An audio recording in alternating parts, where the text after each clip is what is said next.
Hey, So what have you got for me? got nothing. Are you still working on the one that Russian story? Yeah, the Russian story. You know, it's funny. I had a dream that when you started this project, you had said something about it being quick and simple.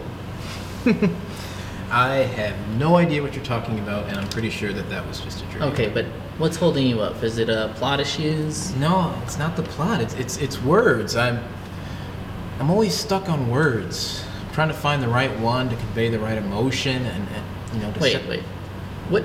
What draft is this? Is this the second draft or the third draft? It's the first draft.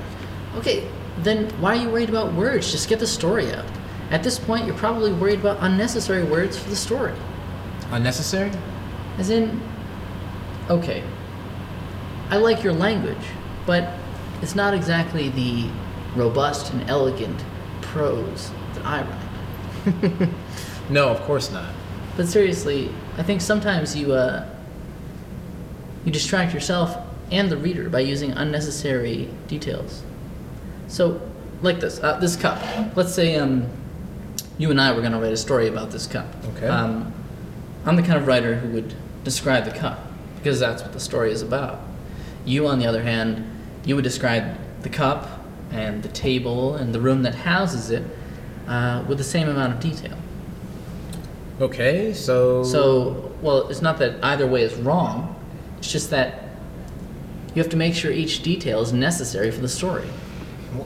With this story, I feel like every detail is necessary. I mean, the reader has to know, the right mood and the right tone of what's going on, and they have to get a sense of everything that's happening. And Well, I don't know the story, so why don't you tell me what you have so far and what you're trying to say? okay,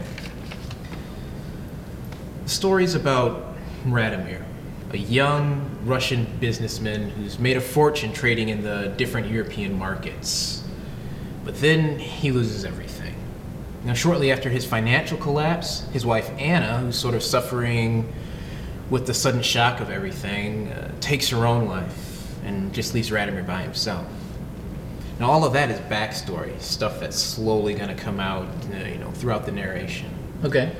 The real story is the river. Now, the river runs through the back of Radomir's property, and every so often it brings with it a dead body. It doesn't matter if it's murder, suicide, anybody that finds its way into that river finds its way to Radomir. Same spot every time. Now, Radomir is the one who obviously has to collect these bodies, and he takes care of them and waits for the families or the police to come and collect them. I mean, it sounds good. It's very interesting. Which is why I want it to be perfect the first time through. Yeah, but it can't be perfect because it's the first time through. But let me see what you have. Okay. I'm gonna make it bleed. Jeez.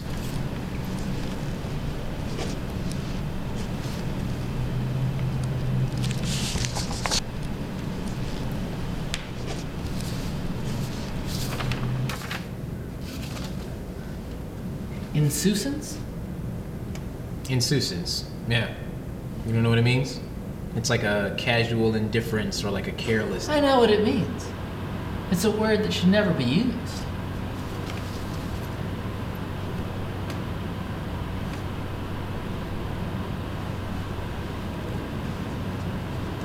All right. Here. Why do you rely so much on adjectives? I don't really think about how I use adjectives while I'm writing. So you don't think when you write. That explains a lot. Very funny.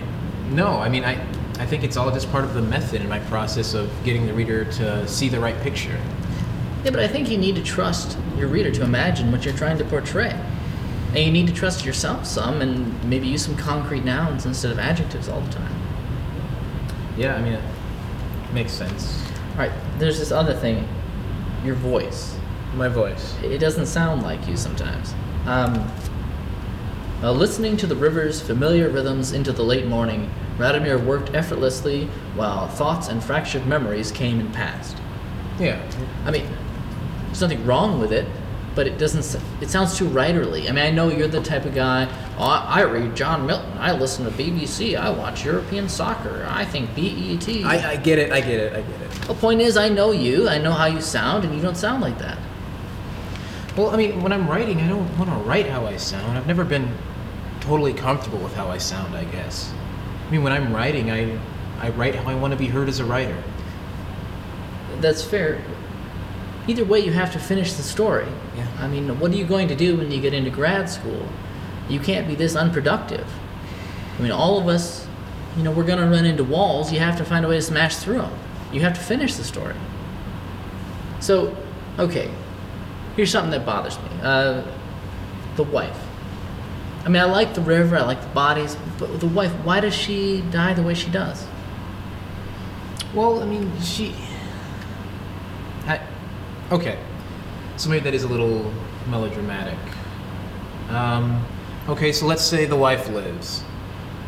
That adds another dimension to the suffering, I guess. They're suffering as a whole, as a couple. And so then Radimir's just sort of endless depression then sort of drives a wedge between them. Don't forget, she has to now deal with his new profession. Right, okay, so the whole experience of everything just starts to drive them apart until Anna slowly fades away. This seems like a good place to jump off. Yeah, I agree.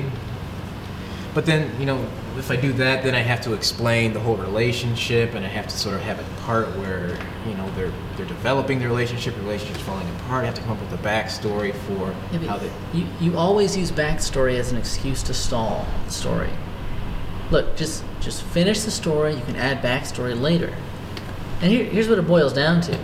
If you don't finish the story, I'll finish it for you. You'll finish it for me? Yeah. How? A mysterious stranger enters, shoots Radimir in the head. Very nice, Tarantino. Even better. 2 mysterious strangers enter, fill Radimir full of lead. The end. You lousy guineas really make me laugh.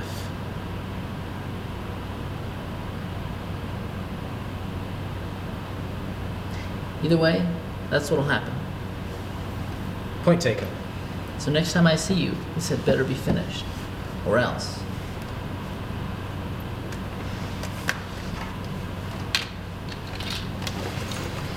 See ya.